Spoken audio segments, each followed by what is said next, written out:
नमस्कार. श्री स्वामी समर्थ. अवधूत चिंतन श्री गुरुदेव दत्त. तर बघा 2च दिवसावरती अक्षरशः गणपती बाप्पा यायला ठेपले आहेत आणि प्रत्येकाच्या घरात एक वेगळंच आनंदाचं वातावरण चालू झाले असेल की प्रत्येकाचं डेकोरेशनचं साहित्य आणणं किंवा जे काही आतापासूनच डेकोरेशन कसं करावं त्याबद्दल सर्व काही लगबग चालू असेल. तर बघा लवकरच म्हणजेच 2च दिवसात अवघ्या गणपती बाप्पांचं आगमन आपल्या घरी होणार आहे आणि आपण प्रत्येक जण सर्व काही तयारी वगैरे करायला तर सुरुवात केलीच असेल. पण या दिवशी गणपती बाप्पांची घरच्या घरी बघा जे काही आपण बाहेर सार्वजनिकरित्या गणपती बाप्पांची स्थापना करत असतो तर तिथे ब्राह्मण काका येऊन विधिवत स्थापना करत असतात. पण घरच्या घरी जेव्हा आपण गणपती बाप्पा बसवतो तर त्यावेळेस आपल्याला घरच्या घरी गणपती बाप्पांची स्थापना कशी करायची असते तर तेच थोडक्यात मी आज माहिती सांगणार आहे. तर बघा खरं तर आमच्या इथे गणपती बाप्पा गावालाच असतात, गौरी गणपती गावालाच असतात. पण थोडक्यात मी माहिती तुम्हाला सांगणार आहे की गणपती बाप्पांची प्राणप्रतिष्ठा या दिवशी गणेश चतुर्थीच्या दिवशी कशी करावी. त्यानंतर बघा आपण जी प्राणप्रतिष्ठा करत असतो कोणते स्तोत्र मंत्र तर बघा त्याबद्दल सर्व काही माहिती सांगणार आहे. बघा प्रत्येक जणाला संस्कृतमध्ये म्हणणं खरंच शक्य नसतं तर त्याच पद्धतीनं आपल्याला मराठीमध्ये गणपतीची स्थापना कशी करायची आहे. बघा आपण जेवढ्या मनापासून श्रद्धेने जेवढी सेवा करतो उपासना करतो तर ती भगवंतापर्यंत नक्कीच पोहोचते. आणि असं म्हटलं गेलेलं आहे की गणपती बाप्पा हे खरंच संकटमोचन गणेश आहेत. आपण सर्वप्रथम गणपती बाप्पांची जे काही पूजा किंवा जे काही सुरुवातीचं काम करत असतो किंवा बिझनेस वगैरे तर त्यावेळेस आपण गणपती बाप्पांचं मनन करत असतो आणि नंतर सर्व काही देवी देवतांची आपण पूजा अर्चना करत असतो. तर हेच गणपती बाप्पा जो प्रथम मान त्यांना दिलेला आहे पूजेमध्ये तर ह्याच गणपती बाप्पांचा आपल्याला गणेश चतुर्थीच्या दिवशी स्थापना कशी करायची आहे तर त्याबद्दल थोडक्यात माहिती असणार आहे. बघा मी सर्व काही तुम्हाला डिटेलवर सांगणारच आहे. पण ज्याच्या त्याच्या समाजामध्ये किंवा ज्याच्या त्याच्या घरी वेगवेगळी एक पद्धत असते स्थापना करण्याची. तर त्यानुसार बघा मी तुम्हाला सांगण्याचा एक थोडक्यात प्रयत्न करणार आहे. तुम्हाला कसं वाटेल ते मला नाही माहिती पण माझा एक प्रयत्न असणार आहे की थोडक्यात तुम्हाला माहिती देणं माझं काम आहे. तर चला आता मी म्हणजे नाही का गणपती बाप्पांच्या घरच्या घरी स्थापना कशी करावी त्याबद्दल थोडक्यात माहिती सांगते.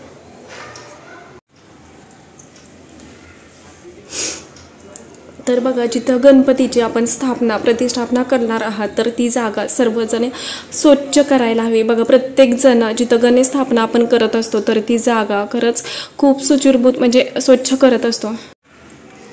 तर बघा ह्या पद्धतीनं आपल्याला म्हणजे पूजा मांडणी करून घ्यायची आहे आणि तेच आपल्याला गणपती बाप्पांचं प्रतिष्ठापना करायची आहे.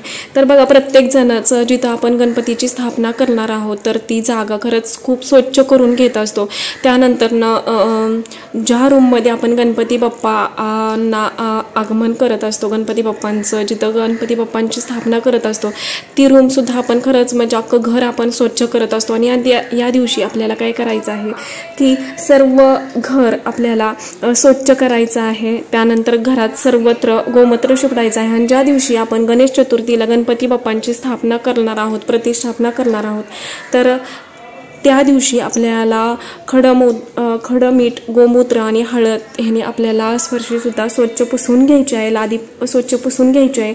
सर्वत्र घरात गोमूत्र वगैरे शिंपडून घ्यायचं आहे. बघा आपण जिथं गणपती बाप्पांची स्थापना करणार आहोत तर तिथं सुद्धा आपण जी काही डेकोरेशनसाठी साहित्य वापरणार आहोत किंवा बघा कोणी वापरलेले साड्या वगैरे डेकोरेशनसाठी वापरतात तर खरंच ते चुकीची पद्धत आहे. जर नवं कोरं वस्त्र असेल काही जे काही डेकोरेशनसाठी तुम्ही साहित्य घेतलेलं असेल तर ते नवं कोरंच घ्यावं किंवा नवीन जर तुमच्याकडे साडी असेल तर तीच तुम्ही डेकोरेशनसाठी वापरायची आहे. कारण जे काही आपण वापरलेल्या साड्या असतात तर ते खरंच अपवित्र होत असतात. त्यामुळे नक्कीच की जी काही स्वच्छ साडी असेल म्हणजेच बिन वापरलेली तर तीच आपल्याला डेकोरेशनसाठी घ्यायची आहे. तर त्यानंतर जिथं गणपती बाप्पांची स्थापना करणार आहोत पाटावरती तर तिथं एक कोरं वस्त्र अंथरून घ्यायचं आहे आणि त्यावरती आपल्याला तांदळाची रास अशी काढून घ्यायची आहे. बघा इथं तुम्ही तांदळाची रास देखील काढू शकता किंवा स्वस्तिक देखील काढू शकता. तर इथे मी ह्या पद्धतीने स्वस्तिक काढून घेत आहे.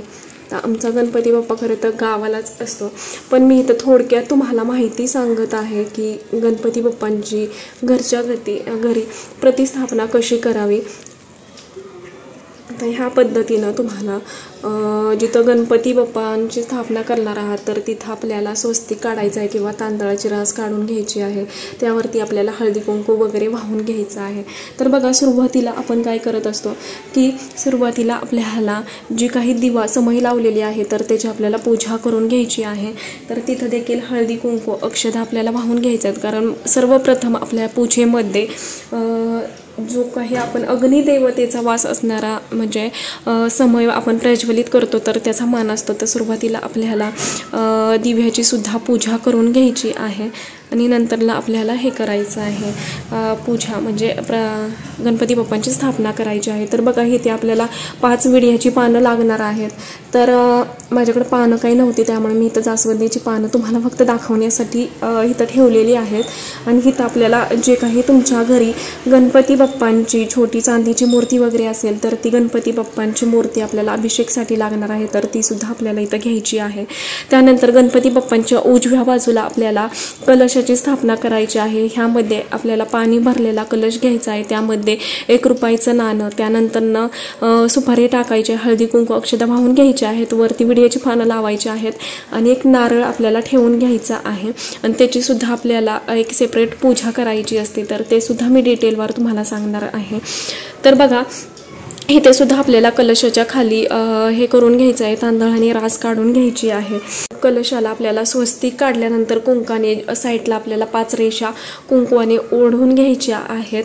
तर ह्या पद्धतीनं आपल्याला हे करायचं आहे. आणि त्यानंतरनं बघा, आपल्याला आचमन करायचं आहे. तर आचमन करत असताना आपल्याला सुरुवातीला बघा इथं आचमन कसं करावं तर त्याबद्दल थोडक्यात मी सांगते.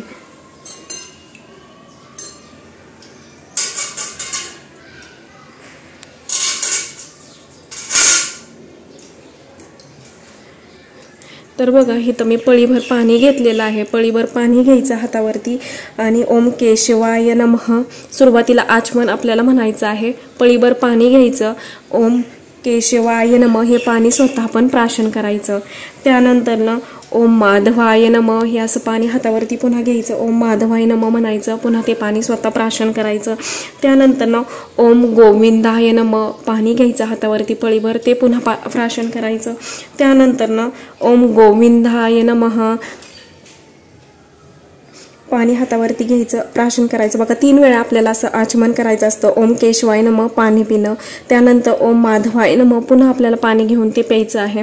त्यानंतरनं ओम गोविंदाय नमः ते पाणी पुन्हा आपण प्यायचं आहे. ओम शेवट आपल्याला म्हणायचं आहे ओम नारायणाय नमः हे पाणी आपल्याला खाली ताम्हणात सोडायचं आहे. असं ह्या पद्धतीनं आपल्याला आचमन करायचं आहे. तर बघा, आपल्याला हे सर्व काही झाल्यानंतर जे काही आपण गणपती बाप्पांची तुमच्या घरात चांदीची मूर्ती वगैरे असेल तर ती घ्यायची आहे. आपल्याला अभिषेक करण्यासाठी लागणार आहे. आता इथं माझ्याकडे मूर्ती नव्हती, ज्यांच्याकडे मूर्ती नसेल तर ती आपल्याला गणपती म्हणून इथे आपल्याला ठेवायची आहे विड्याच्या पानावरती. तर सुपारी ठेवली तरी सुद्धा चालेल किंवा चांदीची मूर्ती किंवा जी काही मूर्ती तुमच्याकडे असेल तर इथं छोट्या मूर्तीचं आपल्याला इथं स्थापना करून घ्यायनंतर बघा, जे काही आपण सुपारी घेतलेली आहे, आता माझ्याकडे गणपतीची मूर्ती नव्हती म्हणून मी इथं सुपारी घेते, तुमच्याकडे नसेल तरी सुद्धा तुम्ही सुपारी मांडू शकता गणपती बाप्पा म्हणून. तर इथं आपल्याला सुपारी घ्यायची आहे, त्यावरती आपल्याला अभिषेक करायचा आहे.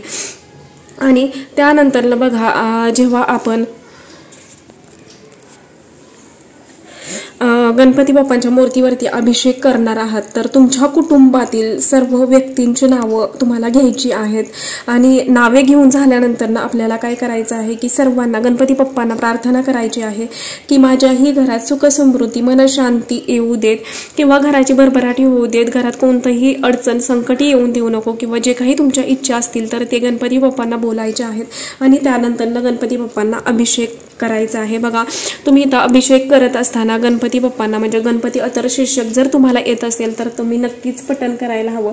नाहीतर तुम्ही इथे ओम गण गणपती नमः ओम गण गणपती नमः असं म्हणत देखील अभिषेक करू शकता. तर बघा, इथं सुरुवातीला तुम्हाला काय करायचं आहे की पाण्याने अभिषेक करायचा आहे. ओम गण गणपती नमः ओम गण गणपती नमः ओम गण गणपती नमः ओम गण गणपती नमः ओम गण गणपती नमः ओम गण गणपती नमः किंवा तुम्ही गणपती अथर्वशीर्षक म्हणून सुद्धा अभिषेक करू शकता. त्यानंतर तुम्हाला पंचामृत घ्यायचं आहे. पंचामृताने बघा इथे तुम्हाला पंचामृताने अभिषेक करायचा आहे. ओम गण गणपते नमः, ओम गण गणपते नमः, ओम गण गणपते नमः असं म्हणत आपल्याला गणपती बाप्पांच्या मूर्तीवरती अभिषेक करायचा आहे. मग तुम्ही 21 वेळा असा अभिषेक करू शकता. त्यानंतरनं पंचामृताने अभिषेक झाल्यानंतरनं तुम्हाला असा पाण्याने अभिषेक करून घ्यायचा आहे. ओम गण गणपती नमः, ओम गण गणपती नमः ह्या पद्धतीनं तुम्हाला अभिषेक करायचा आहे. अभिषेक झाल्यानंतर ना आपल्याला इथे गणपती बाप्पांची जी मूर्ती आहे किंवा सुपारी आहे तर ती स्वच्छ पुसून घ्यायची आहे आणि त्यावरती आपल्याला हळदी कुंकू वगैरे वाहून घ्यायचं आहे. बघा जे कोणी आपण संस्कृतमध्ये तुम्हाला मंत्र येत असतील तर तुम्ही नक्की संस्कृतमध्ये म्हणायला हवं. नाहीतर तुम्हाला जर नसेल येत तर तुम्ही मराठीत सुद्धा म्हणू शकता. गणपती बाप्पांना म्हणायचं आहे मी तुम्हाला हळदी कुंकू वाहत आहे. त्यानंतर गणपती बाप्पांना म्हणायचं मी तुम्हाला अक्षदा वाहत आहे. तर बघा त्यानंतर हे सर्व काही झाल्यानंतर आपल्याला गणपती बाप्पांना धूपदीप दाखवून घ्यायची आहे. तर धूपदीप दाखवत असताना आपल्याला धूपम दर्शयामी असं म्हणायचं आहे. त्यानंतर दीप दाखवताना दीपम दर्शयामी असं म्हणायचं आहे. धूपदीप दाखवून घ्यायचं आहे. आणि त्यानंतर आपल्याला जो काही विड्याचं पान आहे त्यावरती गणपती बाप्पांना विराजमान करायचं आहे. जे की आपण चांदीचं गणपती बाप्पांची स्थापना इथं करत आहोत. तर बघा इथं विड्याच्या पानावरती सुद्धा थोड्या अक्षता ठेवायच्या, त्यावरती हळदी कुंकू वाहून घ्यायचं आणि त्यानंतर बघा ही गणपती तर बघा अभिषेक केलेली गणपती बाप्पांची जी मूर्ती आहे किंवा सुपारी आपण सुपारी म्हणून गणपती बाप्पा घेतलेले आहेत. तर अभिषेक केल्यानंतर आपल्याला त्या विड्याच्या पानावरती जे काही तुमच्याकडं हे असेल गणपती बाप्पांची मूर्ती असेल तर इथं त्यांना स्थानापन्न करायचं आहे. हळदी कुंकू लावायचं आहे. जे काही चंदन टीका वगैरे असेल तर ते आपल्याला लावून घ्यायचं आहे. अक्षदा व्हायच्या आहेत. हे सर्व काही वाहताना गणपती बाप्पांना बघा जर तुम्हाला संस्कृतमध्ये येत असेल तर तुम्ही नक्की संस्कृतमध्ये म्हणायचं आहे.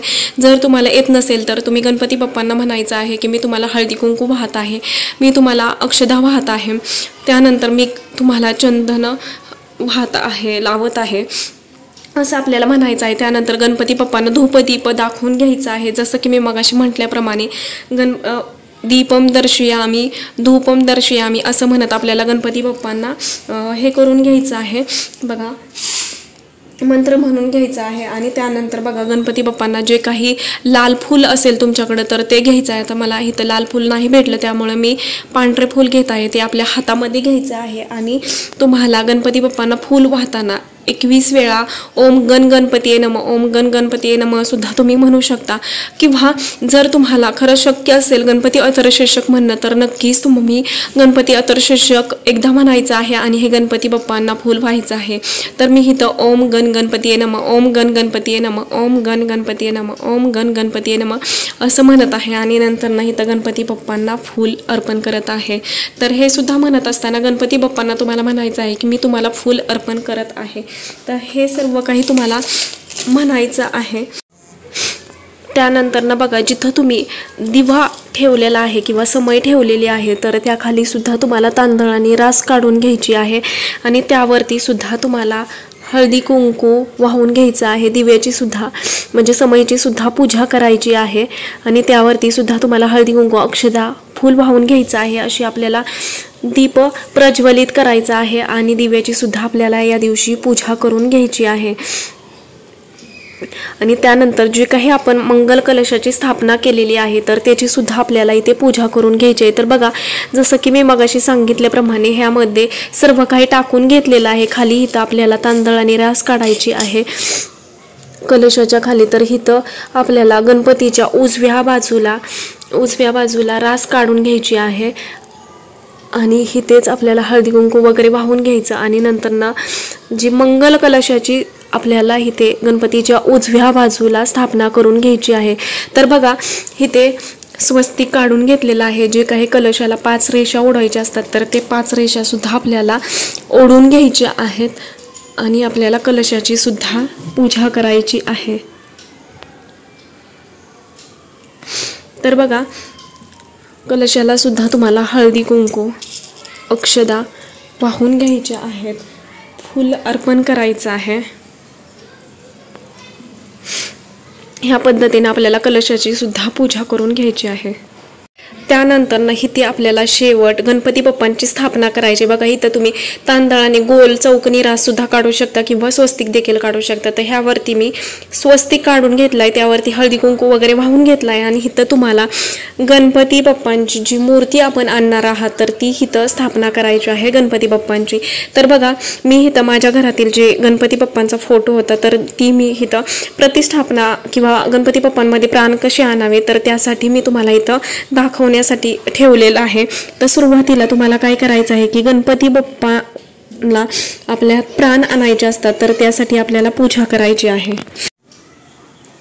तर बघा जे काही आपण गणपती बाप्पाची मूर्ती इथं स्थापना करत आहोत मोठी, तर मोठ्या मूर्तीचा आपण अभिषेक करू शकत नाही। तर या टायमिंगमध्ये छोट्या मूर्तीला आपण अभिषेक करू शकतो, पण मोठ्या मूर्तीला आपण अभिषेक करू शकत नाही किंवा प्राणप्रतिष्ठा कशी करावी तर त्याबद्दल सांगते। तर बघा तुम्हाला काय करायचं, एक फूल घ्यायचं आहे लाल, त्यानंतर पाण्यात थोडं बुडवायचं आहे आणि गणपती बाप्पांवरती ह्या पद्धतीनं आपल्याला पाणी असं शिपडत मंत्र म्हणायचं आहे किंवा गणपती अथर्वशीर्षक म्हणायचं आहे। तर बघा ह्या पद्धतीनं करायचं आहे। ओम गण गणपतीये नमः, ओम गण गणपतीये नमः, ओम गण गणपतीये नमः, ओम गण गणपतीये नमः, ओम गण गणपतीये नमः, ओम गण गणपतीये नमः ह्या पद्धतीनं आपल्याला अभिषेक करायचा आहे। बघा जेव्हा आपण मोठ्या मूर्तीवरती आपण अभिषेक करू शकत नाही तर ती ह्या पद्धतीनं आपल्याला अभिषेक करायचा असतो। त्यानंतर बघा हिथं आपण गणपती बाप्पांच्या मूर्तीवरती अभिषेक करून घेतलेला आहे ह्या पद्धतीनं। त्यानंतर तुम्हाला दुर्वा घ्यायच्या आहेत, 2 दुर्वा घेतल्या तरी सुद्धा काहीच हरकत नाहीये। तूप आपल्याला घ्यायचं आहे, तर तुपात हे जे काही दुर्वा आहे दुर्वाचा शेंडा तर तो तुपात बुडवायचा आहे आणि गणपती बाप्पांना आपल्याला प्राण आणण्यासाठी आता आपण हे करत आहोत। तर बघा गणपती बाप्पांमध्ये आपण जेव्हा प्राण आणत असतो तर त्या टायमिंगमध्ये एक मंत्र म्हणायचा असतो आपल्याला। बघा जेव्हा आपण गणपती बाप्पांमध्ये प्राण आणतो तर ह्या दुर्वा घेऊन तुपात बुडवायच्या, दुर्वाचा शेंडा आहे तो तुपात बुडवायचा आणि त्यानंतर बघा गणपती बाप्पांच्या डोक्याला, हाताला, पायाला, डोळ्यांना असं आपल्याला हे करायचं आहे, ह्या दुर्वा लावायच्या आहेत आणि मंत्र म्हणायचा आहे। तर मंत्र म्हणत असताना बघा आपल्याला जो काही आपला डावा हात आहे तर तो आपल्या छातीवरती ठेवायचा आहे आणि उजव्या हातात आपल्याला दुर्वा घ्यायच्या आहेत तुपात बुडवून आणि त्या तर बघा ह्या तुपात बुडवलेल्या दुर्वा आहेत तर ते गणपती बाप्पांच्या आपल्याला डोळ्याला लावायचे आहेत, हाताला लावायचे आहेत, पायाला लावायचे आहेत। ह्या पद्धतीने आपल्याला प्राणप्रतिष्ठा करायची आहे। तर बघा प्राणप्रतिष्ठा करत असताना आपल्याला एक मंत्र म्हणायचा आहे किंवा तुम्ही मराठीत देखील म्हणू शकता। मी इथं तुम्हाला मंत्र सांगते। तर बघा गणपती बाप्पांच्या डोळ्याला दुर्वा लावायच्या आहेत। अस्य प्राणा प्रतिष्ठतु, अस्य प्राणा शरस्तु च, अस्य देवत्वम आचार्य मामहेती च कंचन ह्या पद्धतीने आपल्याला मंत्र म्हणायचा आहे। बघा गणपती बाप्पांच्या डोळ्याला लावायचा, त्यानंतर हाताला लावायचा, पायाला लावायचे दुर्वा आणि हा मंत्र म्हणायचा आहे आपल्याला। आणि त्यानंतर बघा गणपती बाप्पांच्या मूर्तीमध्ये आपल्याला प्राण आणण्यासाठी ह्या पद्धतीनं करायचं आहे। ज्यांना हा मंत्र म्हणणं शक्य नसेल तर दुर्वा हातात घ्यायच्या, गणपती बाप्पांच्या डोळ्याला लावायच्या, गणपती बाप्पा मी तुमच्यात प्राण आणत आहे, गणपती बाप्पांच्या हाताला लावायच्या आणि म्हणायचं गणपती बाप्पा मी तुमच्यात प्राण आणत आहे, गणपती बाप्पांच्या पायाला लावायच्या, गणपती बाप्पा मी तुमच्यात प्राण आणत आहे। ह्या पद्धतीनं आपल्याला हा मंत्र म्हणायचा आहे आणि गणपती बाप्पांमध्ये आपल्याला प्राण आणण्यासाठी बघा ह्या पद्धतीनं अभिषेक देखील आपल्याला करायचा आहे। आणि त्यानंतर गणपती बाप्पांना ज्या दुर्वा लावून आपल्याला अशी प्राणप्रतिष्ठा करून घ्यायची आहे की करून गणपती बाप्पांमध्ये आपण आता प्राण आणलेले आहेत। मूर्ती म्हणजे अभिषेक केला, त्यानंतर प्राण आणले, ह्या पद्धतीने आपल्याला हे सर्व काही करायचं आहे। तर बघा तुम्ही जसं की मी सुरुवातीला तुम्हाला सांगितलं, एक सांगायचं आहे की जेव्हा तुम्ही आचमन करता ओम केशवाय नमः, ओम माधवाय नमः म्हणत, तर तुम्ही संकल्प सुद्धा करू शकता। हातात पाणी घ्यायचं आचमन करताना आणि त्यानंतर तुम्ही असं देखील हा मंत्र म्हणत देखील संकल्प करू शकता। श्री परमेश्वर प्रीत्यर्थ प्रार्थिव गणपती पूजनामह करिष्मे हाही मंत्र तुम्ही म्हणत संकल्प करायचा आहे। हातात पाणी घेऊन ते थांबण्यात देखील सोडू शकता। ह्या पद्धतीनेही तुम्ही संकल्प आचमन करू शकता किंवा जसं की मी मगाशी सांगितलेलं आहे की ओम केशवाय नमः माधवाय नमः असं म्हणत देखील तुम्ही गणपती बाप्पा म्हणजेच आचमन करून गणपती बाप्पांच्या मूर्तीवरती तुम्ही अभिषेक करू शकता. तर बघा इथं आपल्याला गणपती बाप्पा जे आहे तर तिथं त्यांना दुर्वा देखील वाहून घ्यायचे आहेत. गणपती बाप्पांना दुर्वा वाहून घ्यायचे आहेत. त्यानंतर ना जे आपण गणपती बाप्पांची इथं स्थापना केलेली आहे तर गणपती बाप्पांना आपल्याला इथं चंदन म्हणजेच चंदन वगैरे लावून घ्यायचं आहे. हळदी कुंकू वाहून घ्यायचं आहे. अक्षदा वाहून घ्यायचं आहे. इथं सुद्धा आपल्याला त्याच पद्धतीनं म्हणायचं आहे गणपती बाप्पा मी तुम्हाला हळदी कुंकू लावत आहे. गणपती बाप्पा मी तुम्हाला अक्षदा वाहत आहे. बघा जे सेंदूर देखील गणपती बाप्पांना लावला जातो तर ते सुद्धा तुम्ही लावून इथं गणपती बाप्पांना म्हणू शकता गणपती बाप्पा मी तुम्हाला सेंदूर लावत आहे. त्यानंतर ना बघा इथं गणपती बाप्पांना जे काही दुर्वा आहेत तर ते गणपती बाप्पांना दुर्वा देखील आपल्याला वाहून घ्यायचे आहेत ह्या पद्धतीनं. तर बघा मी इथं दाखवण्यासाठी फक्त तुम्हाला हे करत आहे. गणपती बाप्पांना आपल्याला दुर्वा वाहून घ्यायचे आहेत. धूपदीप दाखवायचा आहे. फुलं अर्पण करायचे आहेत. बघा जर तुमच्याकडं हार वगैरे तुम्ही आणत असाल तर नक्कीच गणपती बाप्पांना हार वगैरे घालायचा आहे. फुलं अर्पण करायची आहेत. जे तुम्ही प्रसादासाठी गणपती बाप्पांना मोदकाचा नैवेद्य वगैरे दाखवू शकता किंवा जे काही फ्रूट वगैरे आहेत 5 प्रकारची फळं आपल्याला इथे गणपती बाप्पांना ठेवायचे असतात तर ते सुद्धा तुम्ही इथे ठेवू शकता. नंतर बघा इथं गणपती बाप्पांना आपण सर्व काही हार वगैरे घातला आहे किंवा जे दुर्वा आहेत फुलं आहेत तर ते आपण अर्पण करून घेतल्यानंतर ना आपल्याला एक फूल आपल्या हातामध्ये घ्यायचं आहे आणि गणपती बाप्पांना प्रार्थना करायची आहे. जी काही तुमची इच्छा असेल तुमच्या आयुष्यात जे काही अडचणी असतील तर ती गणपती बाप्पांना हातात फूल घेऊन सांगायचं आहे. प्रार्थना करायची आहे.